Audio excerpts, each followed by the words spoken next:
Hello' spread আজি আসাম ইকনমিক্সৰ লগত related crude অইলৰ বিষয়ে ডিসকাস কৰিম।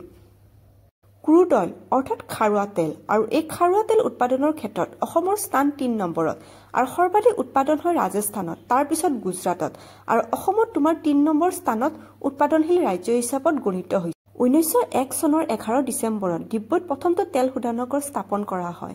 1889ত এই ক্ৰুড অইল কমাৰ্চিয়েলি ডিস্কভাৰ কৰা হৈছিল ডিব্ৰুত।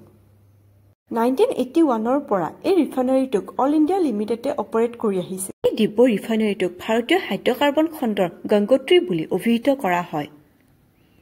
আমাৰ অসমত বৰ্তমানলৈকে 4খন অইল ফিল্ড আছে। সেই 4খন হ'ল তোমাৰ নাহৰকটীয়া তৈলক্ষেত্ৰ, মৰাণ তৈলক্ষেত্ৰ আৰু ৰুদ্ৰসাগৰ তৈলক্ষেত্ৰ আৰু লকুৱা তৈলক্ষেত্ৰ।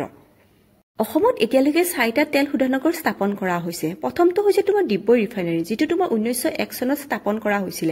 ছেকেণ্ডটো হৈছে তোমাৰ নুনমাটি ৰিফাইনাৰী, 1962ত প্ৰতিষ্ঠা কৰা হৈছিল। থাৰ্ডটো হৈছে তোমাৰ বঙাইগাঁও ৰিফাইনাৰী, 1979ত স্থাপন কৰা হৈছিল। আৰু আসাম একৰ জৰিয়তে নুমলীগড় ৰিফাইনাৰীটো তোমাৰ প্ৰতিষ্ঠা কৰা হৈছিল 1990ত, আৰু এইটো আটাইতকৈ সৰ্ববৃহৎ ৰিফাইনাৰী নুমলীগড় ৰিফাইনাৰী।